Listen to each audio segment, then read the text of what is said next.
Hi everyone. జనవరి 30ని world neglected tropical disease డేగా సెలబ్రేట్ చేస్తారు.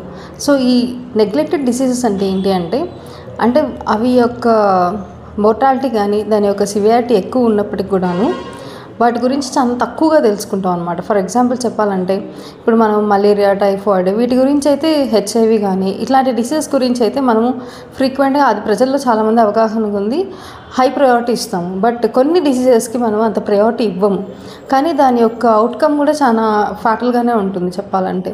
సో ఫర్ ఎగ్జాంపుల్ మనం చూసుకున్నట్లయితే ట్రకోమా కానీ, రివర్ బ్లైండ్నెస్ అంటాం, అంటే ఆంకోసర్కియాసిస్ కానీ, లేదా సిస్టోజోమియాసిస్ కానీ. సో ఇలాంటి కొన్ని డిసీజెస్ మనం ఫైలేరియాసిస్ అంటాం కదా, అంటే బోధకాలు, ఎలిఫెంటియాసిస్ వస్తుంది, మీరు చూస్తుంటారు అక్కడక్కడ బోధకాలు ఉండడం. సో ఇలాంటి డిసీజెస్ని మనం ట్రాపికల్ డిసీజెస్గా అంటాము, దట్ టు నెగ్లెక్టెడ్. సో వీటికి ఒక సపరేట్గా వాటి గురించి అవేర్నెస్ కల్పించడం కోసం అని చెప్పేసి మన WHO వారు వరల్డ్ నెగ్లెక్టెడ్ ట్రాపికల్ డిసీజెస్ డేగా జనవరి 30ని సెలబ్రేట్ చేయడం జరుగుతుందన్నమాట. సో ఆన్ దిస్ ఇయర్ అంటే 2025 యొక్క థీమ్ ఏంటి అంటే unite, act and eliminate. So unite, act and eliminate. ఎలా దీన్ని ఎలిమినేట్ చేయగలుగుతాము అంటే ఏం లేదు, ఈ డిసీజెస్ అన్నీ కూడాను ప్రోటోజోవల్, పారాసైట్, ఫంగల్ ఇన్ఫెక్షన్స్ కదా, అంటే బ్యాక్టీరియల్, ఫంగస్ అన్ని ఇన్ఫెక్షన్సే కదా.